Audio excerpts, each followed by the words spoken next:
Did you know that the fast fashion industry's textile waste is the second largest polluter in the world behind the oil and gas industry? 92 million tons of clothing ending up in landfills each year. That's equivalent to more than 13 million elephants. That's a lot of elephants, people. Fast fashion is becoming a popular phrase to throw around. But really, what is fast fashion? Earth.org defines fast fashion as cheaply produced and priced garments that copy the latest catwalk styles and get pumped quickly through stores in order to maximize on current trends. But these quick garments don't ensure good quality. We went around the campus of the University of Vermont and asked students about their fast fashion garment purchasing habits and how they would rate the quality of such garments. Have you ever purchased from a fast fashion store before? I have bought from H&M and Shein before. Yes, I have purchased from a fast fashion brand. I purchased from Zara. Yes, I have. Maybe. Not places like Shein though. I try not to. I usually try to thrift or go to other more sustainable. Yeah, I have. I am familiar with fast fashion. I've purchased from sites before like Shein. How would you rate the quality of the items you have purchased?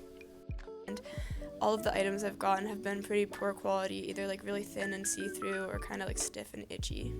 I got a dress for a summer trip and the strap broke very quickly and I was very sad. I'd say like really cheap, not good.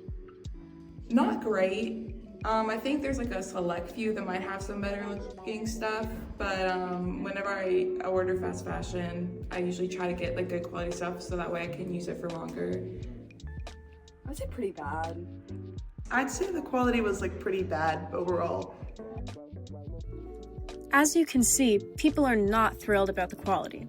So why are we buying from fast fashion companies in such high quantities?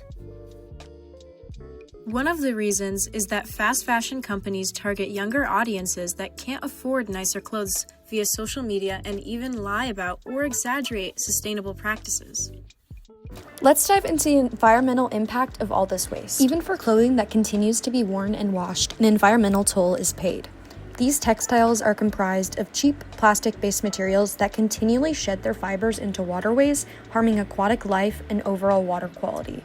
Nearly 80% of human-made pollution on shorelines is from fabric microfibers.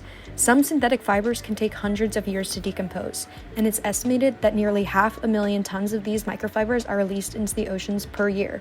Recent studies have even found traces of microfibers in drinking water worldwide and even in the seafood we consume. Garment factories are also depleting groundwater resources. The process involved in creating these garments consumes enormous quantities of water. To give you an idea, it takes about 2,700 liters of water to produce a single cotton t-shirt, enough for one person to drink for 2.5 years.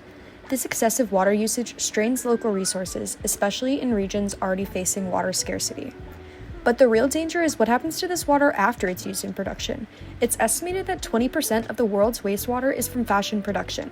The fashion industry is notorious for its reliance on toxic chemicals like lead, arsenic, and benzene in their dyes and finishing agents. During each part of the production, workers are exposed to various substances often linked to later development of acute and chronic health issues, including reproductive disorders, respiratory problems, and even death. The continuing and growing desire for cheap fashion has contributed to the ongoing injustice for low wages and bad working conditions in low-income countries where these factories are typically located. This information can be a lot to take in, but fret not, there's a lot that you can do to combat the detrimental effects of fast fashion. You can upcycle clothing by reusing it through cropping or sewing instead of throwing it away.